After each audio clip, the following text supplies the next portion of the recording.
Sveicināti, dārgie Kurzemes ziemas kausa sekotāji, sportisti un, protams, arī līdzjutēji, kas ir vienmēr šeit klāt arī šodien augstajā Vaņotas lidlaukā. Šeit vienmēr ir augsts, bet nekad nav augsti sirdī, tāpēc, ka šeit ir karstas cīņas, ko garantē mums visi šie sportisti, un šodien jau mums tas viss ir aiz muguras. Bija paredzams, ka būs ļoti karstas cīņas, jo kā nekā trešais posms, viens tikai ir priekšā. Kopvērtējums mums ir jāsadala, un bija skaidrs, ka Niks Apfelbaums ierodās kā absolūts līderis. Aizmugurs piedziņās, tāpat modes žentiņš, mums ir vecmeistars, nāca cīnīties, sargāt savu kopvērtējumu vietu, un pilnpiedziņas mūsu jaunies pārsteigums Kristaps Tenis arī ieradās kā līderis, un līderkodu pierādīja uzstādot labāko laiku, absolūti labāko no visiem. Iepriekšējos laiks tieši Niks uzstādīja, un Jānis Ptičkins atbrauc un Liepājs pārsteidz visus uzvarot divās ieskaits grupās. Tas vispār kosmos, es teiktu, lielākais šīs dienas pārsteigums, jo pagājušā gonga šim pilotam bija neveiksmīga, nolauzts ritens un viss.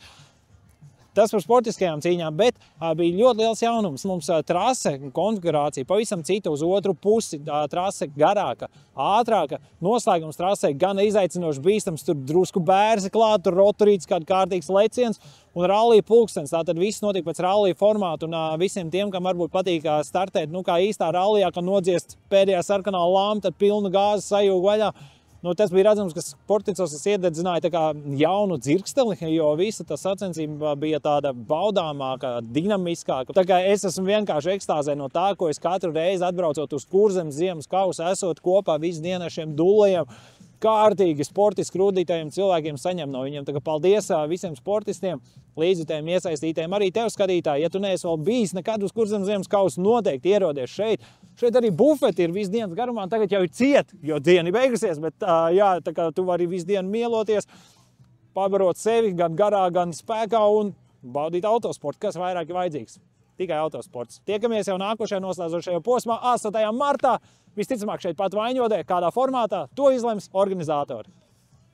Šoreiz trasi uz otru pusi ir gaužām vienkārši iemeslu dēļ, jo trases ierastā puse lēnu gari ir savu darbiņu padarījusi un kā var teikt, nokalpojusi. Un tad plānojot, pameklējot, tomēr lidlauku otrajā galā atradām gana labu asfaltu un padomājot to konfigurāciju, sanāca tīri interesanta trase. Un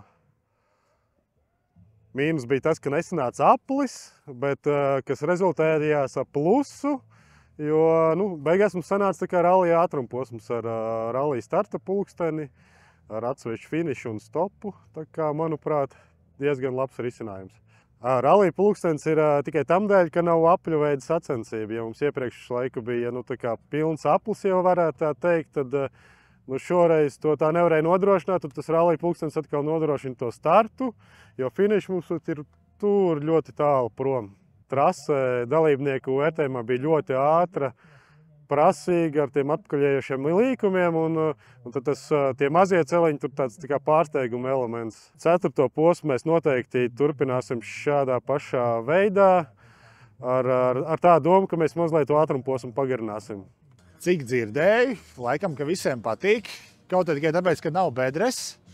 Un vienīgais, dzirdēju komentāru, kad jo vairāk atpakaļējošie līkumi, jo tehnika vajadzīga labāka, bloķis un vispārējais. Bet tāpat laikā sākuma daļu centāmies tādu ātrāku, lai jautrāk. Līdz ar to lidlauka otrs gals centāmies vairāk sabremzēt. Atkal tādu mazliet tehniskāku. Katrā ziņā ceram, ka patika. Šodien jau sākas nikt. Ceram, ka 4. posms, vismaz 4. būs ziemā, tad sniegotās apstākļos. Un, ja paveiksies, tad varbūt arī tādā kārtīgā ziemas trasē. Vai būtu kaut kas savādāks.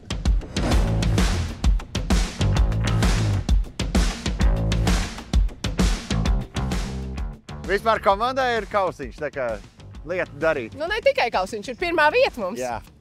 Un man ir ļoti labs laba izaugsme. Milzīgs progress, jā. Manā pirmajā sezonā. Jā, šī ir ļoti laba vieta treniņiem. Viņai pirmā sezona, līdz ar to viņi var kārtīgi izmēģināt savus spēkus sacensību atmosfērā. Jā, jo šodien no rīta atbraucot, kad bija tā trasa pārlika pavisam citādāk, es sapratu, ka būs tāda ļoti ātra braukšana. Protams, tā kā ļoti palika vairāk bail. Bet, nu neko, brauc pirmajā braucienā, noķēra vienu koku, brauc otrajā braucienā, noķēra vairākas riepas, nu un pēc tam mēs sākām braukt normāli. Tā kā treneris ir izdarījis ļoti labu darbu. Man ļoti patīk šī trasa. Man arī. Ja godīgi no sākuma bija bail, bet tagad pat ļoti patikās. Pirms tam jau liekas, ka es taču māku braukt, viss taču ļoti normāli. Jā, var ritīgi iespiest taču pa ielām un tā. Nu, nē. Tagad tu sāc šeit braukt, kad tu saproti, ka neko tu nemāki. Noliec tev uz zemākā pakāpienu un tad palēnām sāc augt. Tā kā noteikti ļoti fantastiskā iespēja, kur augt, mācīties un arī pārbaudīt savus nervus. Today? Too easy. Too easy. Yeah. Not enough snow. Yeah. The last race was much more difficult, weather conditions wise. This time it was more icy and much more faster paced. So a little bit different from what we used to have here. So yeah, it was different. Couldn't say more difficult, but yeah, different than last one. I totally agree with her. I'm very proud of myself for taking the first place in the ladies tournament, and in general not bad. Going too fast and not taking into consideration the sharp turns, and then going through into the turn too fast and then losing control of the car. Yeah. Not being courageous enough on some point. And it's not my car, so. We have some sort of training. We have a trainer. So we do trainings once in a while. I think you have to be courageous enough because it's still adrenaline and it's still a lot of new things going on, and you need to be able to make decisions in a stressed environment, if I can say that. We say you have to remain calm and quiet, and yeah, not let the emotion get too fast. They introduced new start with the beeping red lights. This is adding stress already before the start because I'm afraid to miss it. Me, I miss it because I was waiting for the flag. So I wait a long time.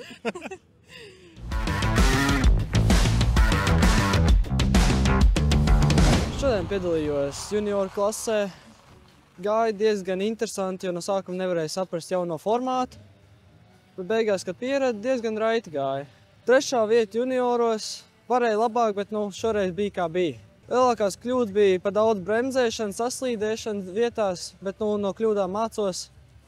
Centīšos nākamreiz tādas nepieļaut.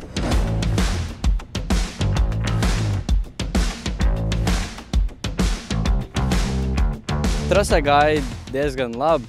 2 pirmās vietas un 2. vai 3. vieta. Tētis palīdz visvairāk, jo viņš sagatavo mašīnas uz gonkām, un mamma, protams, arī palīdz mentāli un fiziski sagatavoties gonkām. Šodien gāja ļoti labi, biju ātrākais no visiem un savā klasē visās 4 veidē ieskaitājis pirmais. Trasa bija ļoti interesanti, ļoti ātra. Un mašīna izturēja un ļoti labi gāja. Šis ir Mitsubishi Colts. Mēs izvēlējāmies viņu, tāpēc, jo es jau no agras bērnības sāku ar tādu braukt, tikai ne tik jaudīgu un priekšpiedziļu. Un ļoti labi rezultāti bija, un tāpēc arī turpinājām ar šādiem braukt. Man ļoti patīk braucot ar mašīnām, tas adrenalīns, tas ātrums un man patīk. Man vispār ļoti no bērnības agras patīk jau mašīnas, un tāpēc es jau braucu.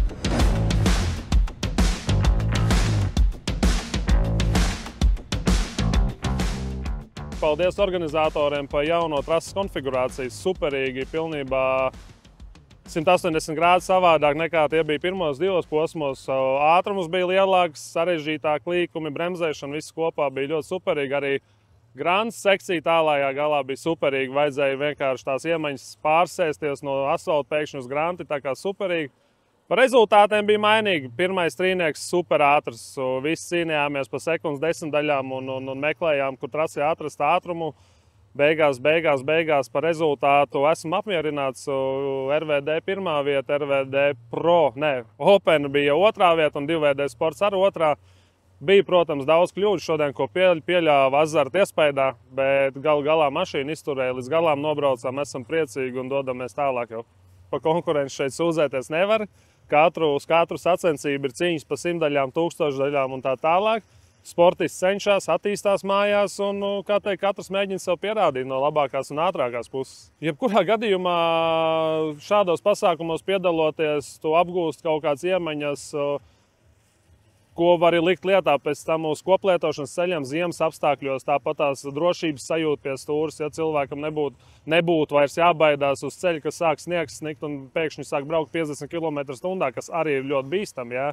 Ne tikai liels ātrums, bet arī mazs ātrums uz koplietošanas ceļiem ir bīstams. Un es domāju, šī ir lieliska iespēja, kuros savu standarta automobīlu atbraukt, izjust, saprast un pavadīt lielisku dienu ar ģimeni, ar savējiem vai ar draugiem.